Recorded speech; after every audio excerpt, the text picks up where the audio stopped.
All right, Shalom. First and foremost, I want to give all praises, honor, and glory to Yahweh Ba'ashem Yahushai, Ba'ashem Rakakwadash. Double honors to the apostles and elders of Great Millstone who rule well and teach well. Peace and blessings to the elect out there that's pushing this word in all truth and sincerity. All right, this is just going to be, a quick, uh, simple lesson, exposing who Esau, Edom is, or the Edomites today, um, and what I did was I just went and Googled Esau Edom. This was one of the first things that popped up. And, you know, Esau knows that Jake doesn't like to read, so he put the land of Esau Edom for the first two definitions. But once you get to the third, it goes into the origin of name. All right. It says the name Edom, red, literally means red, may have been derived from the red sandstone cliffs characteristics of the country. No, it was applied to Esau because of the color of his skin. And then it gives you the verse where you can read it for yourself, or from the color of the pottage for which he sold his birthright. And let's go into Genesis 25 because that's where a lot of the meat is, you know, to get understanding of what kind of man Esau Edom is. Let's see.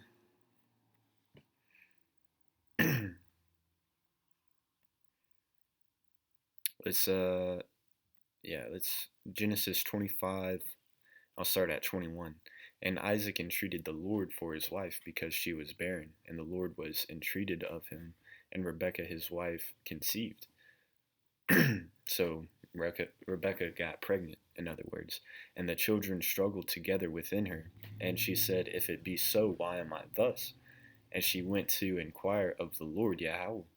And the Lord Yahweh said unto her, Two nations are in thy womb, and two manner of people shall be separated from thy bowels.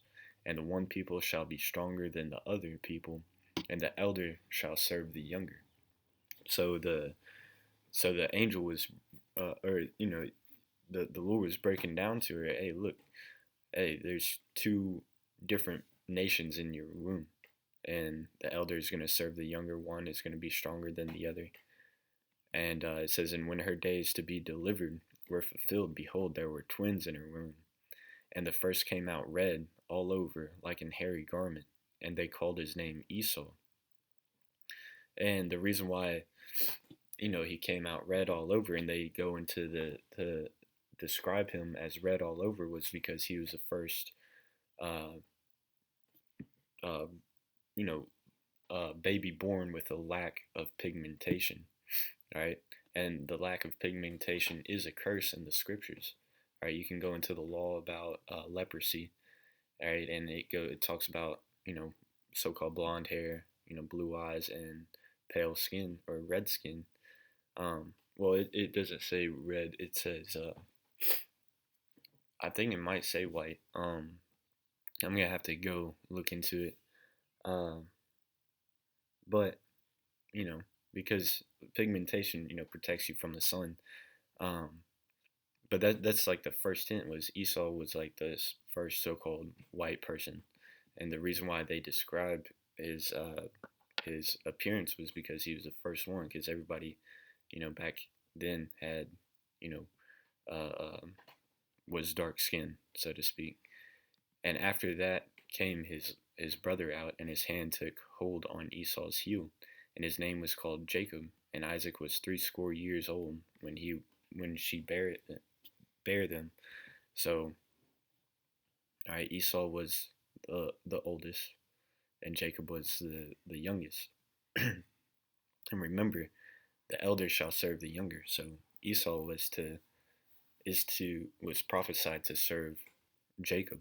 It says, verse 27, and the boys grew, and Esau was a cunning hunter, a man of the field, and Jacob was a plain man, dwelling in tents.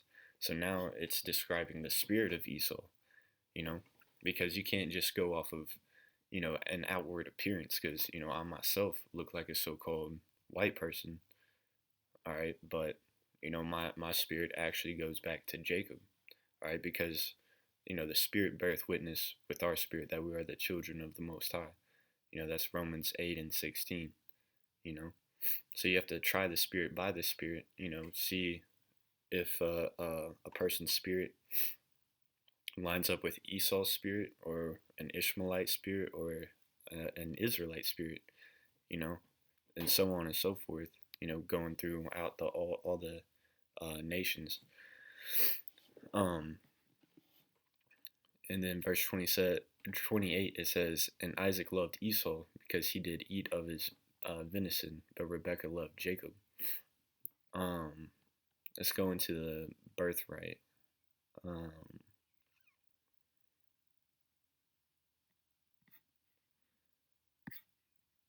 Because it is each of their birthrights also, tell what type of man Esau Edom is, and that spirit definitely, you can identify a spirit today if the Lord is dealing with you.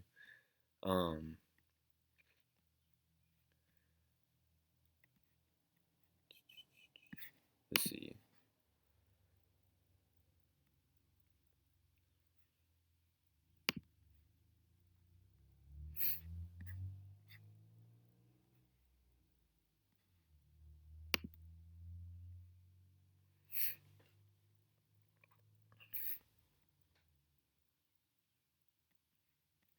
Yeah, this goes into the story of how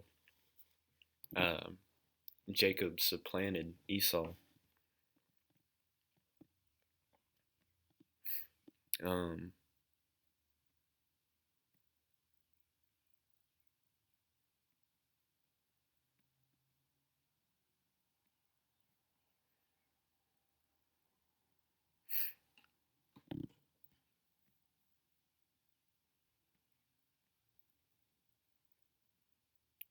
it's like, yeah, I'm just trying to get to the point where he blesses um, Isaac blesses Jacob. Um,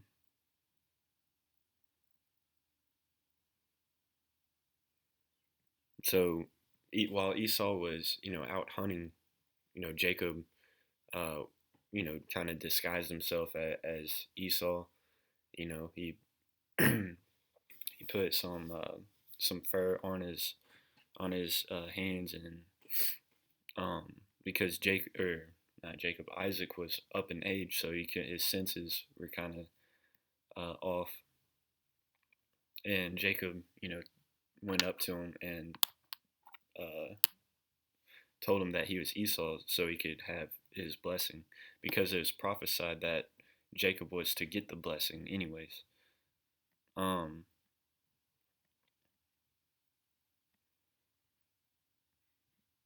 Yeah, Genesis 27, and I'll start at 27. "And he came near and kissed him, and he smelled the smell of his raiment, and blessed him, and said, See, the smell of my son is the smell of a field which the Lord hath blessed. Therefore the Most High give thee of the dew of heaven, and the fatness of the earth, and plenty of corn and wine. Let people serve thee, and nations bow down to thee. Be Lord over thy brethren, and let thy mother's sons bow down to thee. Cursed be every one that curseth thee, and blessed be he that blesseth thee." So that was Jacob's blessing. It says, "And it came to pass, as soon as Isaac had made an end of blessing Jacob, and Jacob was yet scarce gone out from the presence of Isaac his father, and Esau his brother came in from his hunting." All right, so Jacob got that everlasting blessing, the dew of heaven and earth, the fatness of the earth, and all the nations to serve him. Then, keep reading. It says, "And he also made savory meat, and brought it unto his father, and said unto his father, Let my father arise, and eat of his son's venison, that thy soul may bless me. And Isaac his father said unto him, Who art thou? And he said, I am thy son, thy firstborn Esau. And Isaac trembled very exceedingly, and said, Who? Where is he that hath taken venison, and brought it me? And I have eaten of all before thou camest, and have blessed him. Yeah, and he shall be blessed. So Esau comes in and he's, asking his father to bless him. But Jacob already snuck in there and took that blessing. And when Esau heard the words of his father, he cried with a great and exceeding bitter cry, and said unto his father, Bless me, even me also, O my father. And he said, Thy brother came with subtlety, and hath taken away thy blessing. And he said, Is not he rightly named Jacob? For he hath supplanted me these 2 times. He took away my birthright, and behold, now he hath taken away my blessing. And he said, Hast thou not reserved a blessing for me? So, yeah, and Esau also sold his birthright to Jacob, because Esau was out hunting and he couldn't catch anything. So he got, really hungry. And Jacob, was cooking up some pottage, and before it was cooked all the way, Esau comes in and he said he was asking uh, for that uncooked pottage, is that raw meat, and he's like, man, if you really want it that bad, like sell me your birthright. And Esau did, because he has no integrity. He that's why the Most High hates Esau and loved Jacob. Because Esau didn't treat that birthright like it was anything of importance. Um, and Isaac answered and said unto Esau, Behold, I have made him thy lord, and all his brethren have I given to him for servants, and with corn and wine have I sustained him. And what shall I do now unto thee, my son? So, Isaac was like, well, I kind of gave Jacob, like, you know, everything, like blessed him with everything. It's like, what else is there left to give you? Esau said unto his father, Hast thou but one blessing, my father? Bless me, even me also, O my father. And Esau lifted up his voice and wept.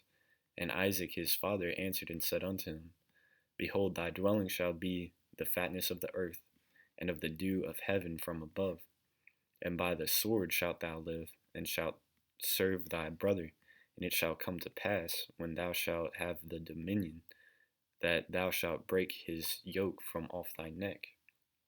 And that's the big thing. Esau's blessing being the sword. All right, and that's how um, um, he rules today. All right, you look at the so-called white race and how they obtain the power. Hey man, it's through bloodshed. That's how they got America. That's how they got England, and that's how they got all the different colonies, um, throughout the earth. It is won over by that military might in destroying and taking resources. And that's the difference between the spirit of Jacob and Esau. It described Jacob as, being a plain man dwelling in tents. Jacob doesn't really need anything. As long as he got a roof over his head and, something to entertain himself with, he's good. He doesn't need a whole lot. You give him three meals and a place to sleep and a little bit of entertainment, he's set. But Esau, he goes out and, never keepeth at home.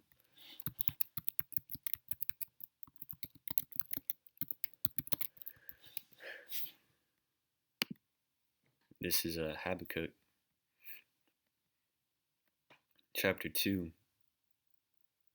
I'm gonna start at 2. It says, And the Lord answered me and said, Write the vision and make it plain upon tables, that he may run that readeth it.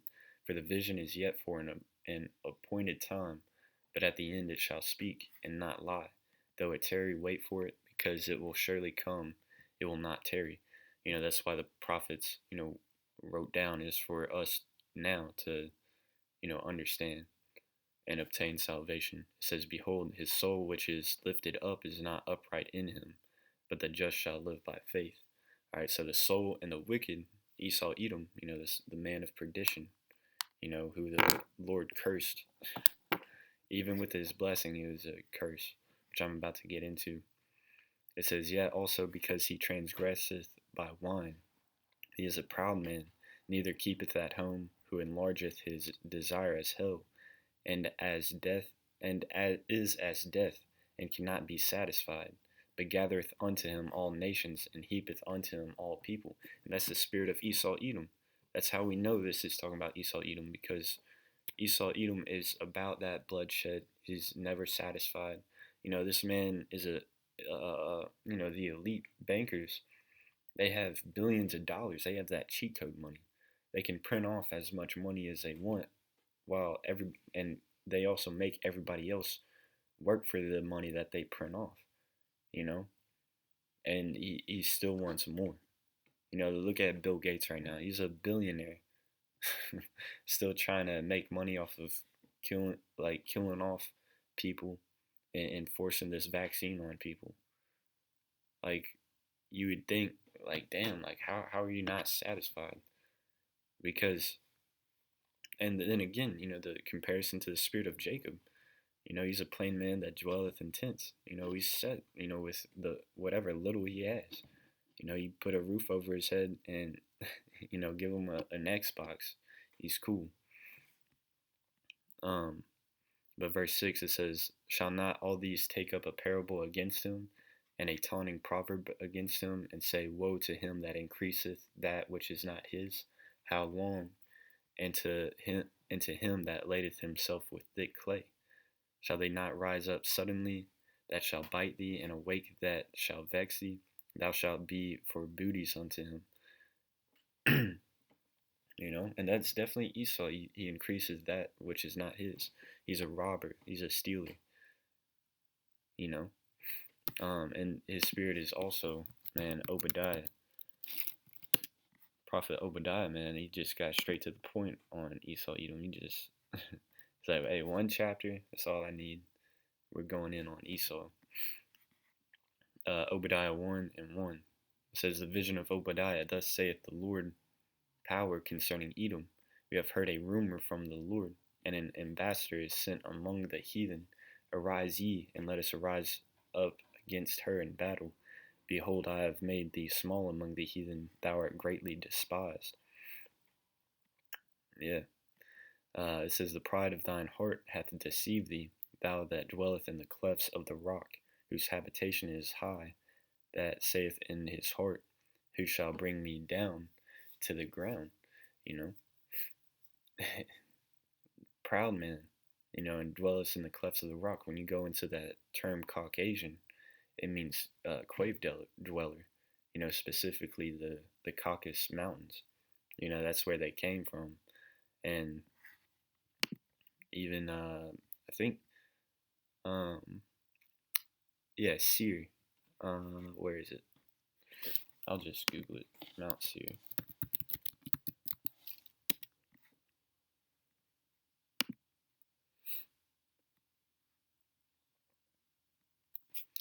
But yeah, this is where Edom's land was.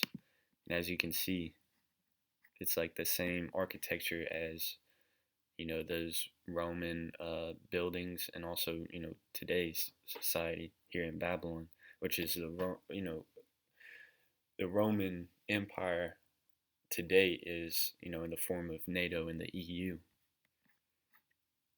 But yeah, Mount Seir was the place of the Edomites that dwelleth in the clefts of the rock. It says, though thou exalt thyself as the eagle, and though thou set thy nest among the stars, thence will I bring thee down, saith the Lord. And that's what Esau does. He builds his skyscrapers and, has his space stations, and set up satellites in the heavens, which, if he can receive it, he has that proud spirit of trying to build that old Tower of Babylon, to try to build up to the heavens. He's that proud man. He thinks he thinks that he is God. He has a God complex. It says, if thieves came to thee, if robbers by night, how art thou cut off? Would they not have stolen till they had enough? If the grape gatherers came to see would they not leave some grapes? And that's also the difference in spirits of Esau's wickedness and Jake's wickedness, because Jake usually he resorts to wickedness as like a last resort, and even in doing so, his conscience tells him, hey man, don't steal everything, you know. But Esau, he steals everything, man, because it was also in the in the law when we had a welfare system of crops where you were to basically leave about a third of the fruits. You weren't supposed to take all the fruits because then it would be barren and wouldn't reproduce. you know. But Esau, he he drains the soil, man. He drains the earth of its resources. It says, "How are the things of Esau searched out? How are his hidden things sought up?" Because that's Esau's power is in secrecy. That's why. Let's go back to this. Um, yeah. Yeah. I think it is. Yeah, right here. Idumea. This was the Greek Greek name, Idumea. This is a Greek way of saying Edom. It says Hebron, their chief city, was taken by Judas Maccabees in 165 BC. You could read about it in First Maccabees 4 and 29 through 61, and also chapter 5, verse 65. It says the country was subdued by John Hyrcanus, who compelled the people to become Jews and to submit to circumcision, which you can't convert to a nationality. You know, the scriptures say you are whatever your father is, but what they did was, the Jews, the actual Jews, started putting, the Edomites and started making them, whipping their ass and telling them, hey, you got to start practicing our customs. Antipater, governor of Idumea, was made procurator of Judea, Samaria, and Galilee by Julius Caesar. He paved the way to the throne for his son Herod the Great. Herod the Great was a Edomite. With the fall of Judah under the Romans, so the Romans conquered Judah, Judea, and then after that, all of a sudden, Idumea disappears from history. So that's the biggest secret. It was Esau Edom hiding his identity. Let's go to cover up the.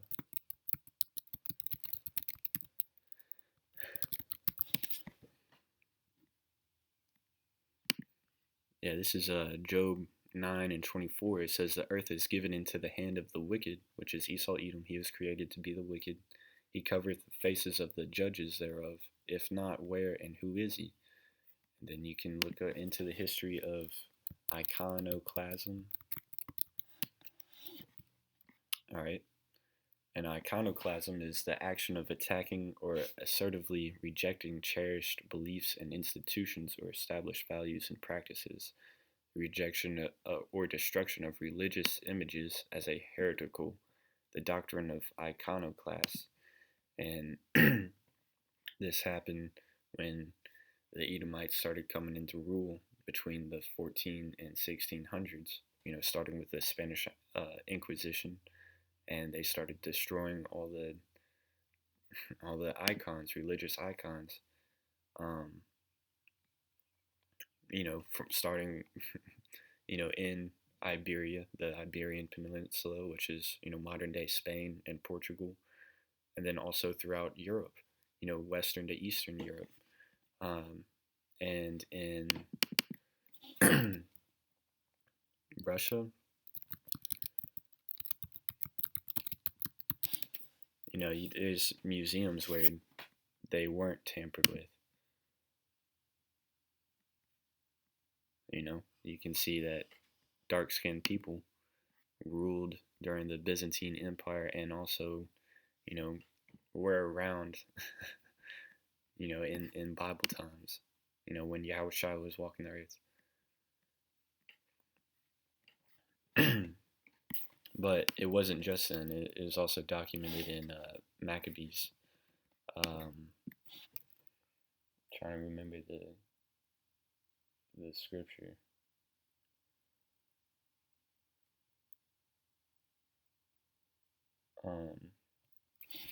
Yeah, I just remember it's in Maccabees. I'm trying to remember the wording of it.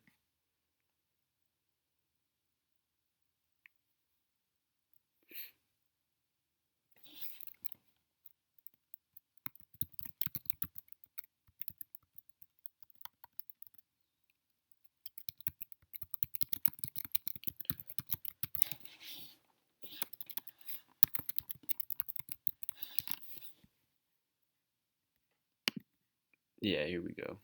First Maccabees 3:48.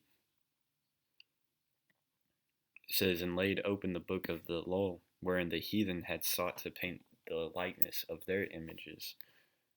And that's why, the depiction of Yahushua, they took his name away first. They stopped calling him Yahushua, which is his true Hebrew name, and they gave him a Greek, really a bastardized Greek title, because the Greek title was Iesus. All right, but then, the letter J got invented, 1600s, and started, you know, running with that, and gave the name Jesus. So that's why when you look up Jesus, you see a so-called white image, which this is an image of an Edomite, which is the spirit of Esau to do, to put his image, because he's trying to run away from his identity, Esau Edom, because that's not something that you want to be a part of, you know. But this is what, according to the scriptures, what Yahweh's true image was, and the image does matter for truth's sake. All right, you can read about it in Revelation 1:1-13, and also Daniel 10, verse 5-6. It gives the depiction of white woolly hair, his feet like unto burnt brass. And no other nation of people has woolly hair other than so-called Negroes. And if his feet, your feet are the lightest part of your body, and it says that he had feet like burnt brass or polished brass.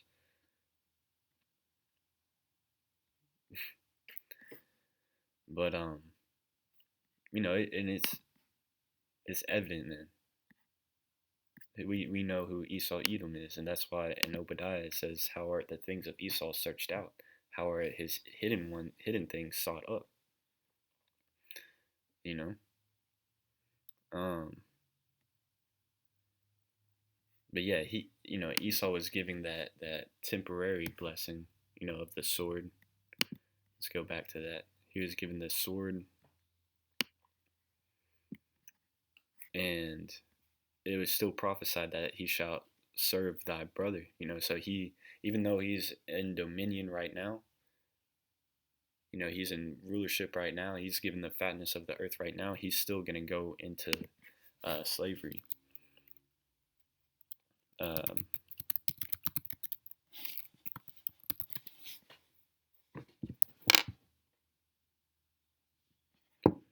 Yeah, this is Revelation 14:12. No, let me start up. See that.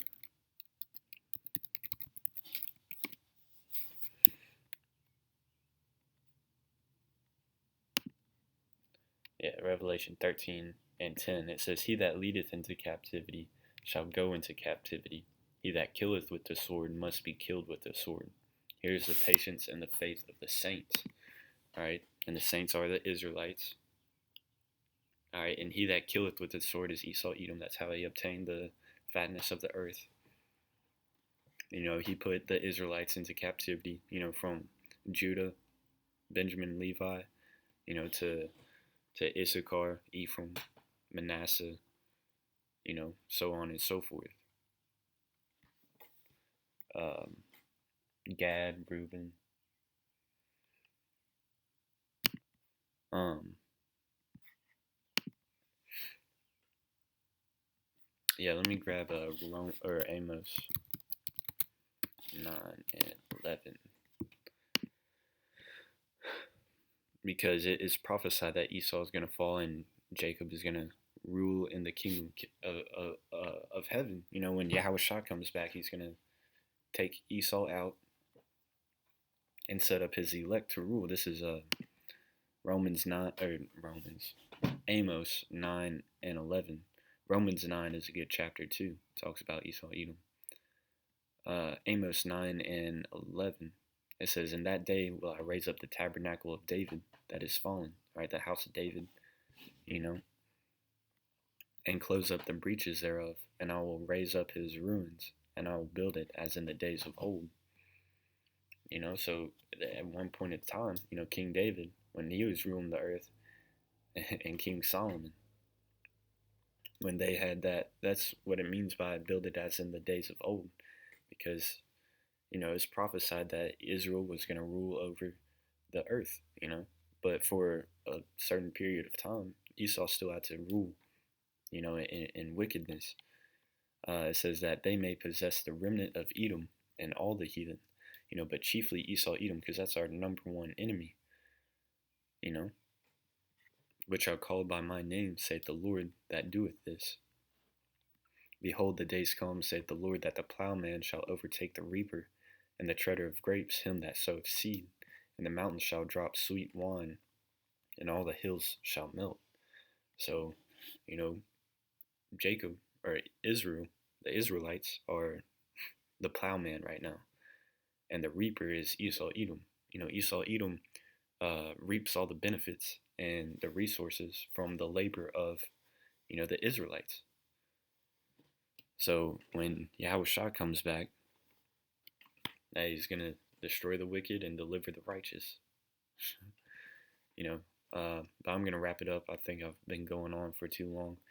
I remember I said I was going to make a quick video, but hey, spirit's on you, man. You can just keep running with it. Yeah, Esau, Edom is a so-called white man, but it's a little bit deeper than that. I think I mentioned it, obviously, I have the appearance of an Edomite, but I'm not, because the nations have mingled amongst each other, but your spirit is determined by your Father, and you have to try the Spirit by the Spirit, but we have to speak in general terms, to get an idea first, and then you can go into those deeper topics about how, well, it's not about skin complexion, it's not about the appearance, it's about their spirit. But in this video, I hope I really nailed home, give you the spirit of an Edomite and an Israelite a little bit too. So with that, Lord willing, this video was edifying, and once again, I'm going to give all praises, honor, and glory to Yahweh Ba'ashem, Yahweh Shai, Ba'ashem Rakak Wadash, Shalom.